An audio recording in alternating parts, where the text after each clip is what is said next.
നമസ്കാരം. ഒരു 40-50 വയസ്സിനിടയിലുള്ളവരാണോ? നിങ്ങൾക്ക് ശരീരത്തിലൊക്കെ നീർക്കെട്ടും വേദനയ്ക്കും പുറമെ ഒരു ഭാഗത്ത് ഇരുന്ന് കഴിഞ്ഞാൽ തരിപ്പും മരവിപ്പും അനുഭവപ്പെടുന്നു, ശരിയായിട്ട് രക്തക്കുഴലിലൂടെ രക്തയോട്ടം നടക്കുന്നില്ല എന്നുള്ള പ്രശ്നങ്ങളൊക്കെ അനുഭവിക്കുന്നവരാണെങ്കിൽ നിങ്ങൾക്കുള്ള വീഡിയോ ആണ്. ഞാൻ ഡോക്ടർ സജിത ദിജൻ.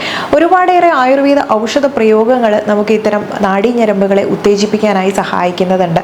ഈ മുൻപത്തെ വീഡിയോയിൽ ഇതിനുള്ള ആഹാരങ്ങളും ഔഷധങ്ങളും ഒട്ടേറെ നമ്മൾ പരിചയപ്പെട്ടതാണ്. എന്നാൽ അതുപോലെ തന്നെ വളരെയധികം ഗുണകരമായിട്ടുള്ളതും നമ്മുടെ ശരീരത്തിൽ ഇത്തരം നാഡീഞരമ്പുകളെ ശരിയായ രീതിയിൽ പ്രവർത്തിക്കാൻ സഹായിക്കുന്നതുമായിട്ടുള്ള ഒരു ഔഷധത്തെ പരിചയപ്പെടുത്തിയാലോ. അക്കോഴസ് കലാമസ് അല്ലെങ്കിൽ സ്വീറ്റ് ഫ്ലാഗ് വജ എന്ന് സംസ്കൃതത്തിൽ അറിയപ്പെടുന്ന ഇത് വയമ്പ് എന്നുള്ളതാണ് നമ്മൾ മലയാളത്തിന് ഇതിനെ വിളിക്കുന്നത്. കുഞ്ഞുങ്ങൾക്ക് നാവില് തേനും വയമ്പും എന്നുള്ള ഒരു പാട്ടാണല്ലേ ഓർമ്മ വരുന്നത്. ഇത് കുഞ്ഞുങ്ങൾക്ക് മാത്രമുള്ളതല്ല, ഇതിന് ഒരുപാടേറെ ആരോഗ്യ ഗുണങ്ങളും കൂടെയുണ്ട്. ഇത് ആയുർവേദ ഗ്രന്ഥങ്ങളിലൊക്കെ തന്നെ അതൊരു നാഡീഞരമ്പുകളെ ഉത്തേജിപ്പിക്കുന്ന രീതിയിൽ ഒരു നെർവ് സ്റ്റിമുലൻ്റ് ആയിട്ട് ആണ് പ്രവർത്തിക്കുന്നത്. അതുപോലെ തന്നെ ബുദ്ധിശക്തി വർദ്ധിപ്പിക്കാൻ സഹായിക്കുന്നുണ്ട്. വാക്ചാതുര്യം അല്ലെങ്കിൽ നമുക്ക് സംസാരിക്കാനുള്ള ശേഷിയില്ലാത്ത കണ്ടീഷനൊക്കെ ഉണ്ടല്ലോ, അതുപോലെ പാർക്കിൻസൺ പോലുള്ള പക്ഷാഘാതം കേസിലൊക്കെ തന്നെ ഉപയോഗിക്കുന്നുണ്ട്. ഇങ്ങനെയുള്ള ഒരുപാടേറെ രോഗാവസ്ഥകളിൽ ഉപയോഗപ്പെടുന്നതാണ്. നാഡീഞരമ്പുകളെയൊക്കെ ശരിയായിട്ട് പ്രവർത്തിപ്പിക്കാൻ സഹായിക്കുന്നതും സെൻട്രൽ നെർവസ് സിസ്റ്റത്തിന് നല്ലൊരു സ്റ്റിമുലൻ്റ് ആയിട്ട് പ്രവർത്തിക്കുന്നതും ഒക്കെ ആയതുകൊണ്ട് ഇത്തരം പ്രശ്നങ്ങളെയൊക്കെ ഇല്ലാതാക്കാൻ സഹായിക്കുന്നുണ്ട് ഈ ഒരു വജയുടെ ഉപയോഗം. ഇനി ഇത് എങ്ങനെ ഉപയോഗിക്കണം, ഇതിനെക്കുറിച്ചുള്ള മറ്റ് ഗുണങ്ങൾ എന്തൊക്കെ എന്നുള്ളതും കൂടെ നോക്കാം. Mental alert, response time, attention span, speech clarity, ഇത്തരം പ്രത്യേകമായിട്ടുള്ള ഇത്തരം വിഭാഗത്തിൽപ്പെട്ട കാര്യങ്ങൾക്കൊക്കെ തന്നെ ഈ ഒരു വജ വളരെയധികം ഹെൽപ്ഫുൾ ആയിട്ട് അല്ലെങ്കിൽ വയമ്പ് ഹെൽപ്ഫുൾ ആയിട്ടുള്ളതാണ്. ഇനി മിക്ക ന്യൂറോപ്പതി പ്രശ്നങ്ങൾക്കും കാരണം വാദദൂഷ്യത്തിലുണ്ടാവുന്ന ഏറ്റക്കുറച്ചിലുകളാണ്. അപ്പോൾ ഈ ഒരു വാദശമനത്തിന് വളരെ ഹെൽപ്ഫുൾ ആയിട്ടുള്ളതാണ് കേട്ടോ. നെർവ് കണ്ടക്ഷന് സഹായിക്കുന്നുണ്ട്. അതുപോലെ മെമ്മറി ഒന്നുകൂടെ മെച്ചപ്പെടുത്താൻ സഹായിക്കുന്നുണ്ട്. ഇതിൽ ഓക്സിഡേറ്റീവ് സ്ട്രെസ്, നാഡികളിലുള്ള സ്ട്രെസ് കുറയ്ക്കാനും സഹായകരമായിട്ടുള്ളതാണ്. വജാദീപനി തിക്ത ലഘുശുഷ്ക കഫാബഹ സ്മൃതിപ്രദ വാക്പ്രദാച്ച ജ്വരശൂലവിനാശിനി എന്നുള്ളത് ഈ ഒരു വജ അല്ലെങ്കിൽ വയമ്പിനെ കുറിച്ച് പറയുന്നുണ്ട്. നമ്മുടെ ശരീരത്തിൽ ദഹന പ്രശ്നങ്ങളൊക്കെ ഉണ്ടെങ്കിൽ മാറ്റാൻ വളരെ നല്ല ഒന്നാണ് വയമ്പ് എന്നുള്ളത്. അതുപോലെ പനിയുള്ള കണ്ടീഷനിൽ പിന്നെ നേരത്തെ പറഞ്ഞ പോലെ മെമ്മറി ബൂസ്റ്റ് ചെയ്യാനും സംസാരശേഷി ഇല്ലാത്തവർക്ക് ഇതിനൊക്കെ സഹായിക്കുന്നത് കൂടെയാണ്. ഇനി അതിന് കൂടെ നമുക്ക് ദഹന പ്രശ്നങ്ങൾ എന്ന് പറഞ്ഞതിൽ തന്നെ കുഞ്ഞുങ്ങൾക്ക് ഏറ്റവും കൂടുതലായിട്ട് വരുന്ന ഗ്യാസ്ട്രിക് പ്രശ്നങ്ങളും ദഹന പ്രശ്നങ്ങളും ഒക്കെ തന്നെ വളരെ ചെറുപ്പത്തിൽ ഉണ്ടാവാറുണ്ടല്ലേ. അപ്പോൾ ഇതിന് പലപ്പോഴും കുഞ്ഞുങ്ങൾ കരയുന്ന സമയത്ത് എന്ത് ചെയ്യണം എന്നറിയാതിരിക്കാറുണ്ട്. അവർക്കുള്ള ഒരു മരുന്നിൽ ഒന്നാണ്, ഉരമരുന്നിൽ ഒന്നാണ് ഈ ഒരു വജ എന്നുള്ളത് അല്ലെങ്കിൽ വയമ്പ് എന്നുള്ളത്. അപ്പോൾ ഈ ഇതിന് ഞാൻ ചെറിയൊരു ഒന്ന് മെൻഷൻ ചെയ്യുകയാണ്, കാരണം ഒരുപാട് അമ്മമാർക്ക് ഉപകാരപ്രദമായിട്ടുള്ളതായിരിക്കും എന്താണ് ഉരമരുന്ന് എന്നുള്ളത്. അപ്പോൾ ഉരമരുന്നിൽ ഉപയോഗിക്കുന്ന കുറച്ച് കാര്യങ്ങൾ അല്ലെങ്കിൽ എന്തെല്ലാം ഔഷധങ്ങളാണ് എന്നുള്ളത് പറയാം. വയമ്പ്, മാതളത്തോട്, ജാതിക്ക, ചുക്ക്, കച്ചോലം, മഞ്ഞൾ, കടുക്ക, നെല്ലിക്ക, താന്നിക്ക, രുദ്രാക്ഷം, ഇടംപിരി, വലംപിരി, അതുപോലെ പാൽക്കായം.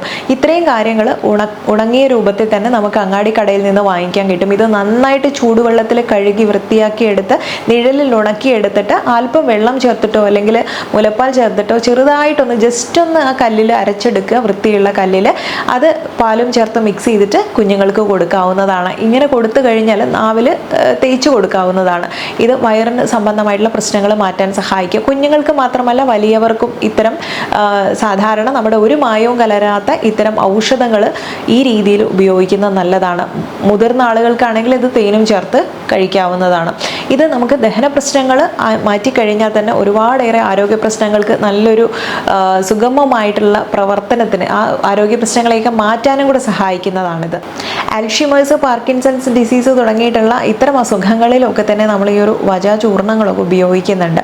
വജയുടെ പല രീതിയിൽ ഉപയോഗിക്കുന്നുണ്ട്. അപ്പം ഇതിൽ നിങ്ങൾക്ക് എളുപ്പത്തിൽ ഉപയോഗിക്കാൻ പറ്റുന്ന ഒന്നാണ് വജാചൂർണം, വജാലേഹ്യം എന്നുള്ളതെല്ലാം തന്നെ. വജാചൂർണമാണെങ്കിലും 125 മില്ലിഗ്രാം വരെയൊക്കെ തന്നെ ഉപയോഗിക്കാൻ പാടുള്ളൂ. അത് നെയ്യോ അല്ലെങ്കിൽ തേനോ ചേർത്തിട്ട് ഉപയോഗിക്കാം. ഇനി അതുപോലെ തന്നെ സെൻട്രൽ നെർവസ് സിസ്റ്റത്തിൻ്റെ ഓവർ സ്റ്റിമുലേഷൻ ഉണ്ടാക്കും ഇത് അമിതമായിട്ട് കഴിച്ചാൽ. അപ്പോൾ ഒരു ഹാലൂസിനേഷൻ അവസ്ഥയിലേക്കൊക്കെ പോവും. അതുകൊണ്ട് മിതമായിട്ടുള്ള അളവിൽ ഡോക്ടർ നിർദ്ദേശിക്കുന്ന അതേ അളവിൽ മാത്രമേ കഴിക്കാൻ പാടുള്ളൂ. ഇത് നാച്ചുറലാണ്, മായം ചേർക്കാത്തതാണല്ലോ, നല്ലതല്ലേ എന്നോർത്ത് അധികം അമിതമായി ഉപയോഗിക്കരുത്. കുഞ്ഞിനാണെങ്കിൽ ഒരു 50 മില്ലിഗ്രാം വരെയൊക്കെ തന്നെ ഒരു ദിവസം ഉപയോഗിക്കാൻ പാടുള്ളൂ. അതുപോലെ ഇത് കബി കച്ചു പോലുള്ള മറ്റ് ഔഷധങ്ങൾ, അശ്വഗന്ധ പോലെയുള്ളവയുടെയൊക്കെ കൂടെ നമ്മൾ പല കാര്യങ്ങൾക്കും ഉപയോഗിക്കാറുണ്ട്. അത് രോഗാവസ്ഥയ്ക്ക് അനുസരിച്ച് ഇതിൽ ചേർക്കുന്ന ഇൻഗ്രീഡിയൻസ് വ്യത്യാസപ്പെടുത്തിക്കൊണ്ടിരിക്കും. അപ്പോൾ നിങ്ങളുടെ ആരോഗ്യ പ്രശ്നം അനുസരിച്ചിട്ട് അടുത്തുള്ള ഒരു ആയുർവേദ ഡോക്ടറുടെ അടുത്ത് പോയിട്ട് ഇതുപോലുള്ള കാര്യങ്ങൾ നിങ്ങൾക്ക് ഉള്ളിലേക്ക് എടുക്കാവുന്നതാണ്. ബുദ്ധിവികാസത്തിനും കണ്ഠശുദ്ധിക്കും ആയുർവേദം നൽകുന്ന ശ്രേഷ്ഠമായൊരു ഔഷധമാണ് വയമ്പ്. ഇതിൻ്റെ അതിതീക്ഷ്ണമായ ഗന്ധം കാരണം സംസ്കൃതത്തിന് ഇതിൽ ഉഗ്രഗന്ധ എന്നൊരു പേരുകൂടെയുണ്ട്. ബുദ്ധിശക്തി, സ്വരം, ഓർമ്മശക്തി എന്നിവ വർദ്ധിപ്പിക്കുന്ന, അതുപോലെ അപസ്മാരം, ഉന്മാദം എന്നീ മാനസികവും ശാരീരികവുമായിട്ടുള്ള, അതായത് സൈക്കോസൊമാറ്റിക് രോഗങ്ങളൊക്കെ ശമിപ്പിക്കാൻ നല്ലതാണ്. വളരെ അധിക മാത്രയിൽ നിങ്ങൾ കഴിച്ചു കഴിഞ്ഞാൽ ഇത് വമനം ഉണ്ടാക്കുന്നുണ്ട്, ഛർദി ഉണ്ടാക്കുന്നുണ്ട്. കഫത്തെ ഇല്ലാതാക്കി അത് വെളിയിൽ കളയാൻ സഹായിക്കുന്നത് കൂടിയാണ്. പിന്നെ മലബന്ധം, മൂത്രതടസ്സമൊക്കെ ഇല്ലാതാക്കാൻ സഹായിക്കുന്നുണ്ട്. അഗ്നിദീപ്തി ഉണ്ടാക്കുന്നതാണ്. അതുപോലെ വളരെ രസായനകരമായും വാചീകരണമായ ഒരു ഔഷധം കൂടിയാണ്. കണ്ഠരോഗങ്ങൾക്ക് വളരെ നല്ലതാണ്. ദന്തരോഗം, കുഷ്ഠം എന്നിവയൊക്കെ ശമിപ്പിക്കാൻ വളരെ നല്ലതാണ്. ഈ അടുത്ത കാലത്ത് നടത്തിയിട്ടുള്ള പഠനങ്ങൾ വയമ്പിൻ്റെ ഈ അണുനാശന ശക്തിയും അതുപോലെ ശോഫഹര ശക്തിയും ഒക്കെ പറയുന്നുണ്ട്. അതായത് ശോഫഹരം എന്ന് വെച്ചാൽ നമ്മുടെ ശരീരത്തിൽ നീർക്കെട്ടൊക്കെ ഉണ്ടായിട്ടുണ്ടെങ്കിൽ അത് കുറയ്ക്കാൻ സഹായിക്കുന്ന ഒരു ഗുണം കൂടെ ഇതിനുണ്ട് എന്നുള്ളതാണ്. ദിവസവും രാവിലെ ഒരു 2 ഗ്രാം വയമ്പ് പൊടി 200 മില്ലി പശുവിൻ പാലിൽ കലക്കി കുടിക്കുമെങ്കിൽ ഉന്മാദ രോഗമൊക്കെ ശമിപ്പിക്കാൻ ഉപയോഗിക്കാറുണ്ട്. 50 മില്ലിഗ്രാം വയമ്പ് പൊടി ഒരു കോഴിമുട്ടയുടെ വെള്ളക്കരുവിൽ ചേർത്ത് ദിവസം 2 നേരം വീതം കഴിച്ചാൽ നല്ല ചുമയുണ്ടെങ്കിൽ അത് ശമിപ്പിക്കാൻ ഏറെ സഹായകരമായിട്ടുള്ളൊരു പ്രതിവിധിയാണ്. വയമ്പ് മറ്റ് താളികൾ അല്ലെങ്കിൽ കുറുന്തോട്ടിയോ ചെമ്പരത്തി താളിയോ ഒക്കെ ഇല്ലേ, അതിന് കൂടെ തന്നെ നിങ്ങൾ ഉപയോഗിച്ചു കഴിഞ്ഞാൽ തലയിലുണ്ടാവുന്ന പേന്, ഈരി ശല്യമൊക്കെ തന്നെ ശമിപ്പിക്കാൻ വളരെ നല്ലതാണ്. വയമ്പ് കുരുമുളകും കൂടി പുകച്ച് ആ പുക മൂക്കിലൂടെ വലിക്കുന്നത് ഈ അപസ്മാര രോഗത്തിലൊക്കെ പ്രയോഗിക്കാറുള്ളതാണ്. അതുപോലെ വയമ്പും ബ്രഹ്മിയും കൂടെ സമം ചേർത്ത് പൊടിച്ച പൊടി 1 ഗ്രാം വീതം 6 ഗ്രാം തേനും ചേർത്ത് ദിവസേന രാവിലെ കഴിക്കുന്നത് അപസ്മാരം ശമിപ്പിക്കാൻ നല്ലതാണ്. വയമ്പും അതുപോലെ ത്രികടു അല്ലെങ്കിൽ കുരുമുളക്, തിപ്പലി, ചുക്ക് ചേർന്ന ഈ ത്രികടവും സമം പൊടിച്ചത് 1 ഗ്രാം മുതൽ 2 ഗ്രാം വരെ 3 നേരം എന്ന കണക്കിൽ കഴിച്ചാൽ പനി ഉണ്ടെങ്കിൽ അത് ശമിപ്പിക്കാൻ നല്ലതാണ്. പ്രത്യേകിച്ചും വല്ലാണ്ട് പനിച്ചു കഴിഞ്ഞാൽ നമ്മൾ സാധാരണ നമ്മുടെ ഒരു ഭാഷയിൽ പറയും പിച്ചും പേയും പറയുക എന്നുള്ളത്. അങ്ങനെയുള്ളൊരു അവസ്ഥയൊക്കെ ഉണ്ടെങ്കിൽ മാറ്റാൻ വളരെ നല്ലതാണ്. വയമ്പ്, ബ്രഹ്മി, ശംഖുപുഷ്പത്തിൻ്റെ വേര് എന്നിവ സമം എടുത്ത് ഉണക്കി പൊടിച്ച ചൂർണം ബ്രഹ്മി സ്വരസത്തിൽ 3 തവണ ശുദ്ധി ചെയ്തിട്ട് വീണ്ടും ഉണക്കി 1/2 ഗ്രാം വീതം നെയ്യും തേനും വിഭിന്ന അളവിൽ, അല്ല സമമായിട്ടുള്ള അളവിലല്ല, വ്യത്യസ്ത അളവിലെടുത്ത് യോജിപ്പിച്ച് ദിവസവും പ്രഭാതത്തിൽ കഴിക്കുമെങ്കിൽ ബുദ്ധിശക്തി, ഓർമ്മശക്തിയൊക്കെ വർദ്ധിപ്പിക്കാൻ നല്ലതാണ്. അതുപോലെ വയമ്പിൻ്റെ കന്തം അല്ലെങ്കിൽ തണ്ട്, ഇലയും പൊടിച്ച് ശീതള പാനീയങ്ങളിൽ, സോഫ്റ്റ് ഡ്രിങ്ക്സിന് ഒരു ഹൃദ്യമായിട്ടുള്ള മണോരുചിയൊക്കെ ലഭിക്കാൻ ഇത് ചേർക്കാറുണ്ട്. അതുപോലെ വജാതി ചൂർണം, വിജയചൂർണം, വജാതി തൈലം, കുങ്കുമാതി തൈലം, അയസ്കൃതി, വലിയ രാസ്നാദി കഷായം, പഞ്ചതിക്ത, ഗുഗുലു ഘൃതം, ധാന്വന്തര ഘൃതം തുടങ്ങിയ യോഗങ്ങളിലെല്ലാം തന്നെ വയമ്പിൻ്റെ സാന്നിധ്യം അറിയിക്കാറുണ്ട്. ഏറ്റവും കൂടുതലായിട്ട് കാണപ്പെടുന്ന ന്യൂറോപ്പതിയാണ് ഡയബറ്റിക് ന്യൂറോപ്പതി എന്നുള്ളത്. നിങ്ങൾക്ക് ഡയബറ്റീസ് രോഗിയാണെങ്കിൽ, നിങ്ങൾക്ക് ആ ഒരു അവസ്ഥയിലാണ് നിങ്ങൾ പോകുന്നതെന്നുണ്ടെങ്കിൽ തീർച്ചയായിട്ടും കുറച്ച് നാളുകൾ ശേഷം നിങ്ങളുടെ നാഡീഞരമ്പുകൾ ക്ഷയിക്കാനുള്ള സാധ്യത വളരെ കൂടുതലാണ്. അപ്പോൾ നമ്മുടെ നാഡിയെ ഉത്തേജിപ്പിക്കുന്ന രീതിയിലുള്ള ആഹാരങ്ങളും ഔഷധങ്ങളും പ്രയോഗങ്ങളും എല്ലാം തന്നെ നിങ്ങൾക്ക് ഒരുപാടേറെ ഗുണം ചെയ്യും.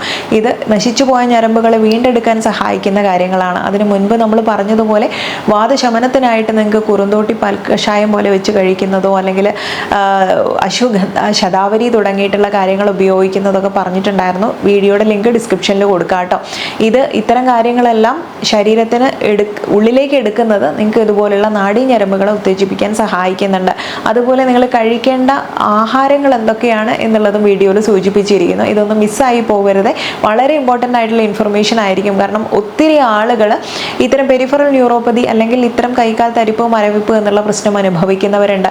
ഒത്തിരി നേരം ഇരുന്ന് ജോലി ചെയ്യുന്ന ആളുകളിലൊക്കെ തന്നെ ഈ ഒരു തരിപ്പും മരവിപ്പും കൂടുതലായിട്ട് അനുഭവപ്പെടുന്നുണ്ട്. അങ്ങനെയുള്ളവർക്ക് ഇതൊക്കെ ശീലിക്കുന്നതിന് കൂടെ നിങ്ങൾക്ക് വ്യായാമം ചെയ്യുന്നത് വളരെ നിർബന്ധമാണ്. ഒത്തിരി സമയം നിങ്ങൾ അനങ്ങാണ്ട് ഇരുന്ന് കഴിഞ്ഞാൽ അത് ശ്രദ്ധിച്ചിട്ടില്ലേ, കിടപ്പ് രോഗികളൊക്കെ ആണെങ്കിൽ അവരുടെ എല്ലിനൊക്കെ വളരെ ഡെൻസിറ്റി കുറവായിരിക്കും. ഇത് ശരീരത്തിൽ എപ്പോഴും നമുക്ക് ഒരുപാടേറെ ബുദ്ധിമുട്ടുകൾ, നമ്മുടെ ബോൺ ഡെൻസിറ്റി കുറഞ്ഞു കഴിഞ്ഞാൽ തന്നെ ഒത്തിരി പ്രശ്നങ്ങൾ വരാനുള്ള സാധ്യതയുണ്ട്. പെട്ടെന്ന് പൊട്ടിപ്പോവുകയൊക്കെ ചെയ്യും. അതുപോലെ ശരീരത്തിൽ നീർക്കെട്ട് ഒക്കെ തന്നെ വരികയും അവിടെ നിങ്ങൾക്ക് സ്റ്റിഫായിട്ട് അനുഭവപ്പെടുകയും ഇതുപോലെ നെർവിൻ്റെ പ്രശ്നങ്ങൾ കാരണം തന്നെ ഒരുപാടേറെ ആരോഗ്യ പ്രശ്നങ്ങൾ അതുവഴി വരാനുള്ള സാധ്യതയുണ്ട്. അപ്പോൾ ചെയ്യേണ്ടത് എപ്പോഴും ഒരു മിനിമം രീതിയിലെങ്കിലും എക്സസൈസ് ചെയ്യാൻ ശ്രമിക്കുക എന്നുള്ളതാണ്. അതുപോലെ കർക്കിടക മാസം ആയതുകൊണ്ട് ഇത്തരം നെർവ് സ്റ്റിമുലൻ്റ് ആയിട്ടും അല്ലെങ്കിൽ നിങ്ങളുടെ രോഗപ്രതിരോധ ശേഷി വർദ്ധിപ്പിക്കുന്ന രീതിയിലും ശരീരത്തിലെ നീർക്കെട്ടിനെയൊക്കെ കുറയ്ക്കുന്ന രീതിയിലും കൂടെ പഞ്ചതള കർക്കിടക പായസമൊക്കെ തന്നെ ഉണ്ടാക്കി ഉപയോഗിക്കാൻ പറ്റും. അത് ചെയ്യേണ്ടത് ചില ഔഷധ പ്രയോഗങ്ങളും കൂടെ അതിലുണ്ട്. അതിലൊന്ന് തഴുതാമ ഇല, പനിക്കൂർക്ക ഇല, മുള്ളഞ്ചീര ഇല, ചെറുള, കറുക ഇവയുടെ നീരിൽ ഗോതമ്പ് നുറക്ക് വേവിച്ച് ശർക്കരയും തേങ്ങാപ്പാലും ഏലക്കപ്പൊടിയും ചുക്കുപൊടിയും കൂടെ ചേർത്ത് ചൂടാക്കിയതിൽ നെയ്യിൽ മൂപ്പിച്ച അണ്ടിപ്പരിപ്പും കിസ്മിസും ചേർത്ത് തയ്യാറാക്കുന്ന സ്വാദിഷ്ടമായ ഔഷധ ഗുണമുള്ള പായസമാണിത്. ശരിയായ ദഹനശക്തിയുള്ളവർക്ക് ശരീരത്തിന് പുഷ്ടിയും അതുപോലെ സന്ധികൾക്കും ആരോഗ്യവും ഒക്കെ നൽകുന്നുണ്ട്. രോഗാവസ്ഥയ്ക്ക് അനുസരിച്ച് ഔഷധങ്ങൾ തിരഞ്ഞെടുക്കാൻ നിങ്ങളുടെ അടുത്തുള്ള ഒരു ഡോക്ടറിൻ്റെ നിർദ്ദേശപ്രകാരം നിങ്ങൾക്ക് ചെയ്യാവുന്നതുമാണ്. ഒരുവിധം എല്ലാവർക്കും ഒരുപോലെ ചെയ്യാൻ പറ്റുന്ന ഒരു കൂട്ടാണ് ഞാനിവിടെ പറഞ്ഞിട്ടുള്ളത്. അപ്പോൾ ഇതൊക്കെ തന്നെ നിങ്ങളുടെ ശരീരത്തിൽ ഉണ്ടാവുന്ന ഇത്തരം നീർക്കെട്ടും വേദനയും തരിപ്പും മരവിപ്പും ഒക്കെ മാറ്റാൻ സഹായിക്കുന്ന നല്ലൊരു ഔഷധമാണ്. ഇത് ഉപയോഗിക്കാൻ പറ്റിയ നല്ലൊരു കാലം കൂടെയാണിത്. അപ്പോൾ ഉപയോഗിക്കാൻ കഴിയുന്നവർ ഉണ്ടാക്കി ഉപയോഗിക്കുക. ഇതുപോലുള്ള ദഹന പ്രശ്നങ്ങൾക്കും കൂടെ നല്ലൊരു പ്രതിവിധിയാണ്. സാധാരണയായിട്ട് നമ്മുടെ ദഹന വ്യവസ്ഥയിൽ താളപ്പിഴവുകൾ സംഭവിക്കുന്ന ഒരു സമയമാണിത്. അതൊന്ന് നേരെയാക്കാനും കൂടെ സഹായകരമായിട്ടുള്ളതായിരിക്കും. അപ്പോൾ ഇത്തരം പ്രശ്നങ്ങൾ ഉണ്ടെങ്കിൽ ഞാൻ ഈ പറഞ്ഞിട്ടുള്ള സിമ്പിൾ കാര്യങ്ങളൊക്കെ ആണെങ്കിൽ പോലും ഔഷധങ്ങൾ നിങ്ങൾക്ക് ലഭ്യമാണെങ്കിൽ ഉപയോഗിച്ച് നോക്കുക കേട്ടോ. നല്ല വ്യത്യാസം കാണാൻ പറ്റും. അപ്പോൾ ഇന്നത്തെ വീഡിയോ വൈൻഡ് അപ്പ് ചെയ്യുന്നു. ഉപകാരപ്രദമായ മറ്റുള്ളവരിലേക്കും കൂടെ വീഡിയോ ഷെയർ ചെയ്ത് എത്തിക്കുമെന്ന് വിശ്വസിക്കുന്നു. അടുത്തൊരു വീഡിയോയിൽ നല്ലൊരു വിഷയവുമായി വീണ്ടും കണ്ടുമുട്ടാം. നന്ദി.